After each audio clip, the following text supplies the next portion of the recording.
Welcome back to the next video. In today's video I will show you how to display items in a grid format for a native macOS application with SwiftUI. Also we will be fetching all those items from an API, and once you click on an item we will play a song for that particular item as well. So I will show you the output first. So here is my app, and if I try to enter something, so suppose hello, okay, and here you can see it starts giving all the songs with the name hello, and if you click on any of this song, it should be able to, you should be able to play that song. I won't play it because I don't want any copyright strike.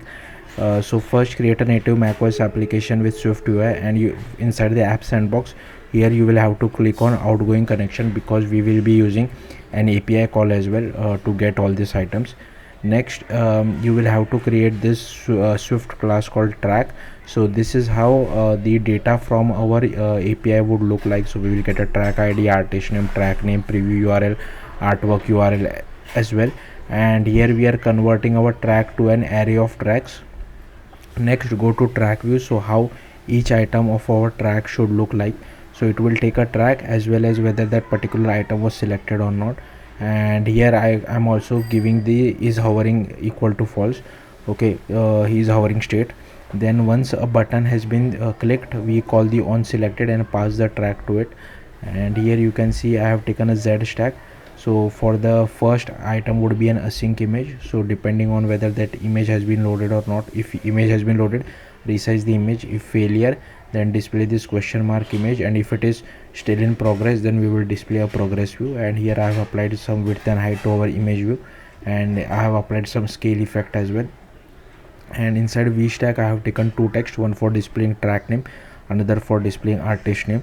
And here as you can see I have given some button style of borderless, and border equal to primary width, changing depending on whether you are hovering over it or not. And on here I have given some on hover animation as well. Now inside our content view, I will just close this. So here you can see that I have imported AVKit. Next I have created an enum state, whether you are searching for something, whether its search has been successful, whether it has added out, or if there is no state. Okay, and here you can see I have taken a grid item, and it is an adaptive grid item, so a minimum of 150, maximum of 200. Then I have taken a search text for our text field, then a search state as well, the audio player to play the audio, and here we will have a list of all tracks which we will get from the API.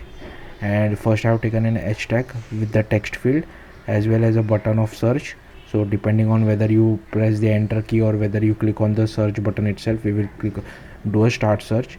And here you can see I'm using a search state of switch case for search state, and here the case is none. So here I am entering some text. If the case is searching, then I am displaying a progress view.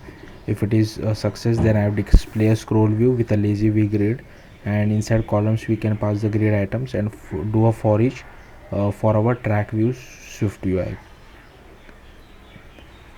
And here you can see if there is any error, then we just display a text message. Now for start searching, we are first changing the search state, then we are doing an async operation, that's why we have to use this task. And here you can just see that we are using async await, so just do perform search and change the state depending on how it whether the operation has succeeded or not. And if you see the perform search over here, we are just getting the search text, then we are passing it to the iTunes URL, and once we get the data, we just decode that data to our search result and just assign it to our tracks variable. And for play, we just pause the audio player, create a new audio player with the new URL and start playing it. So yeah, that's it. Thank you for watching. Bye.